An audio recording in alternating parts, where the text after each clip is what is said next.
Assalamualaikum warahmatullahi wabarakatuh. Kami dari kelompok 4 akan mempresentasikan praktikum teknik sediaan steril, pembuatan sediaan obat steril injeksi volume besar. Kelompok 4 yang beranggotakan 1. Devi Nur Wijayanti, 2. Reza Alivia Paramita, 3. Vera Nurimawati, 4. Diana Febrianti, yang kelima Ayu Ratri Elisa. Injeksi dextrosa 5%. Infus cairan intravena merupakan pemberian sejumlah cairan ke dalam tubuh, bertujuan untuk menggantikan hilangnya cairan atau zat makanan dari dalam tubuh. Menurut Farmakopeia Indonesia edisi 4, halaman 10, larutan intravena volume besar adalah injeksi dosis tunggal untuk intravena dan dikemas dalam wadah bertanda volume lebih dari 100 ml. Tipe-tipe sediaan infus yaitu ada cairan hipotonik, digunakan pada keadaan sel mengalami dehidrasi, misalnya pada pasien cuci darah dalam terapi diuretik, pada pasien yang memiliki kadar gula darah tinggi dengan ketoasidosis diabetik, contoh NaCl 45% dan dextrosa 2,5%. Yang kedua, cairan isotonik, yaitu osmolaritas cairannya mendekati serum sehingga terus berada di dalam pembuluh darah, bermanfaat pada pasien yang mengalami hipovolemi, contoh ringer laktat dan NaCl 0,9%. Yang ketiga, cairan hipertonik, yaitu osmolaritasnya lebih tinggi dibandingkan serum, sehingga menarik cairan dan elektrolit dari jaringan dan sel ke dalam pembuluh darah, mampu menstabilkan tekanan darah, meningkatkan produksi urin, dan mengurangi edema. Penggunaannya kontradiktif dengan cairan hipotonik, contoh dextrosa 5%, NaCl 45%, hipertonik, dextrosa 5% plus ringer laktat, dextrosa 5% plus NaCl 0,9%.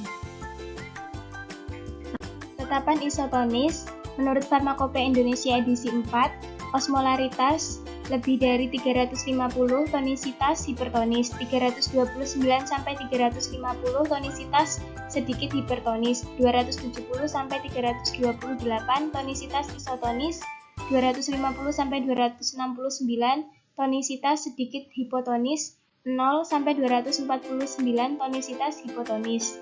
Syarat sediaan infus, yang pertama, sediaan steril berupa larutan atau emulsi. Yang kedua, bebas pirogen.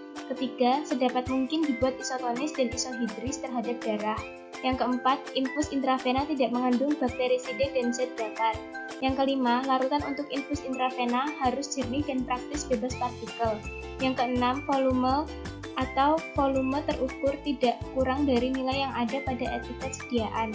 Yang ketujuh, memenuhi persyaratan lain yang tertera pada injeksi. Keuntungan sediaan infus. 1. Obat memiliki onset atau mulai kerja yang cepat. Yang kedua, efek obat dapat diramalkan dengan pasti. Yang ketiga, bioavailabilitas obat dalam trakus gastrointestinalis dapat dihindarkan. Yang keempat, obat dapat diberikan kepada penderita sakit keras atau dalam keadaan koma.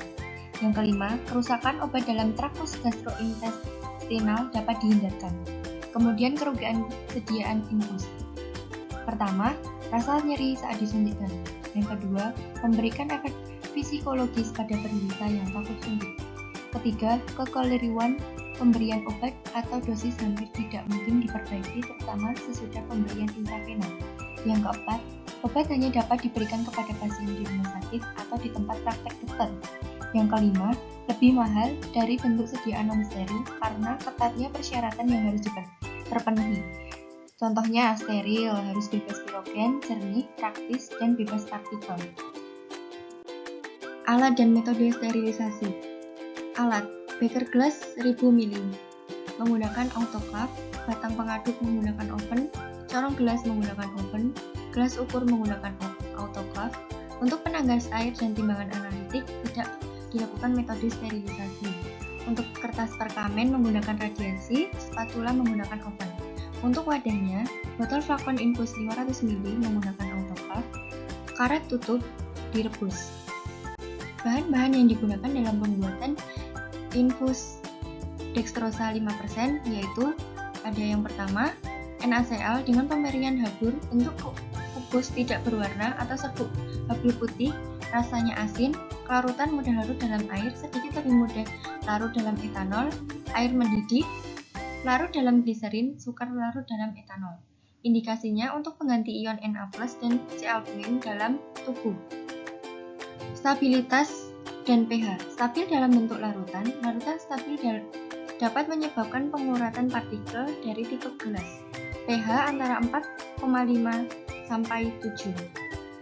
Dosis lebih dari 0,9%, injeksi intravena 3-5% dalam 100 ml selama 1 jam.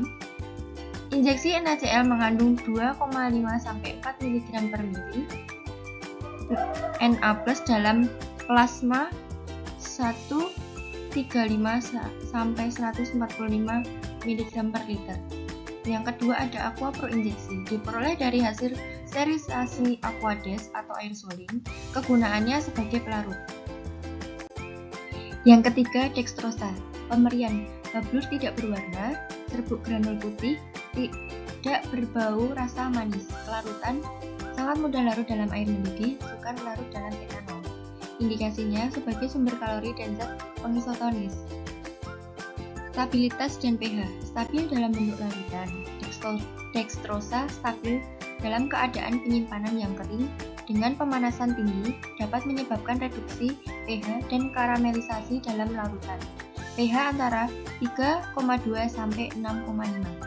Dosis 2,5-11% untuk intravena, 0,5 sampai 0,8 gram per kilo per jam untuk hipoglikemia 20-50 ml, konsentrasinya 50%. Kemudian yang terakhir adalah norit, pemberian hitam tidak berbau, larutan praktis tidak larut dalam suasana pelarut biasa, indikasinya untuk kelebihan H2O2 dalam sediaan.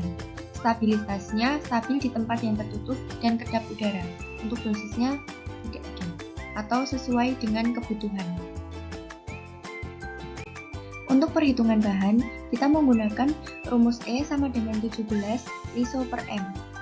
Jadi pertama-tama tentukan ekuivalensi NaCl dulu, kemudian hitung ekuivalensi untuk dextrosa 5%, di mana persen kadar dextrosa dikalikan dengan ekuivalensi. Yang kemudian hitung penambahan NaCl.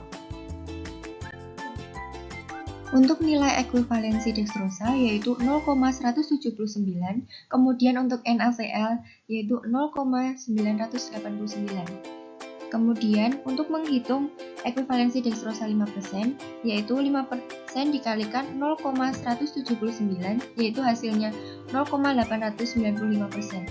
Untuk penambahan NaCl-nya 0,9 dikurangi 0,895. Hasilnya adalah 0,005% per 100 ml. Akan dibuat 500 ml, maka banyak NaCl yang dibutuhkan yaitu 0,005% dikalikan dengan 500 ml, hasilnya 0,025%. Nilai tonisitas sediaan. Jadi untuk nilai tonisitasnya dari kadar dikalikan dengan ekuivalensinya. Kemudian dijumlahkan, maka dari pengalian tersebut didapatkan hasil 0,895 ditambah 0,025 dengan hasil 0,92 yaitu menunjukkan nilai tonisitasnya hipertonis. Penimbangan bahan 1. Dextrosa 5% dikali 500 sama dengan 250 gram ditambah 5%, hasilnya 26,25 gram per mililiter. 2. NaCl 0,005% dikali 500, hasilnya 0,025 gram per mililiter. 3. Norit 0,1% dikali 500 sama dengan 0,5 gram. 4. Aqua PI at 500 ml. Prosedur pembuatan di ruang sterilisasi atau gray area, yaitu semua alat dan wadah disterilisasi dengan cara masing-masing. Setelah disterilisasi, alat dan wadah dimasukkan dalam ruang wet area melalui transfer box. Selanjutnya, di ruang penimbangan atau gray area, timbang semua bahan yang diperlukan, yaitu NaCl, dextrosa, dan norit. Ruang pencampuran atau wet area. Pertama, pembuatan larutan infus umumnya sama dengan pembuatan larutan injeksi. Obat dilarutkan dalam aquades, dimasukkan dalam beker gelas 1000 ml. Yang kedua, ke dalam larutan ini ditambahkan norit sebanyak 0,1%, cukupkan volumenya, ditutup dengan rekamen.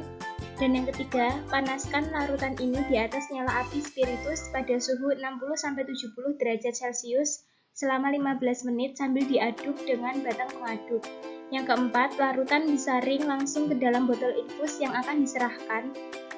Terlebih dahulu disterilkan menggunakan kertas saring rangkap 2. Pengerjaan ini dilakukan di lemari aseptis. Selanjutnya di ruang pengisian dan penutupan atau gray area, yaitu mengisi masing-masing flakon dan flakon ditutup dengan menggunakan tutup karet flakon steril. Dan yang terakhir yaitu di ruang sterilisasi atau gray area, sterilisasi akhir dengan autoclave 121 derajat Celcius selama 15 menit. Evaluasi produk infus dextrosa 5%. Pertama, uji kebocoran. Kesimpulannya memenuhi syarat karena tidak satu pun bocor. Yang kedua, uji pH. Kesimpulannya tidak memenuhi syarat karena pH infus 3,5 sampai 5,5. Sedangkan pada hasil pengamatan rata-rata pH-nya 7. Ketiga, uji kejernihan. Kesimpulannya memenuhi syarat karena tidak ditemukan adanya serat atau pemotor. Kesimpulan, pada evaluasi kesediaan dengan uji pH diperoleh hasil netral. Ini menunjukkan bahwa adanya ketidaksesuaian dengan yang tercantum pada Farmakope Indonesia edisi 3, yaitu infus glukosa pH-nya berkisar 3,5 hingga 5,5. Hal ini bisa disebabkan oleh kesalahan individu atau human error ketika melakukan penimbangan bahan. Pada evaluasi uji kejernihan dan warna diperoleh larutan infus glukosa yang jernih dan bebas partikulat. Ini menunjukkan bahwa larutan yang dibuat sudah memenuhi syarat yang berlaku untuk pembuatan sediaan parenteral. Pada evaluasi sediaan uji kebocoran pun sudah memenuhi syarat yang berlaku untuk sediaan parenteral karena larutan infus glukosa yang ditempatkan pada botol kaca tidak bocor ketika botol dibalik dan dimasukkan ke dalam larutan yang berisi gentian violet. Dari ketiga uji tersebut menunjukkan bahwa sediaan infus dextrosa 5% tidak memenuhi syarat yang berlaku karena pada uji pH tidak sesuai dengan ketentuan FI 3. Sekian yang dapat kami sampaikan, kurang lebihnya mohon maaf. Wassalamualaikum warahmatullahi wabarakatuh.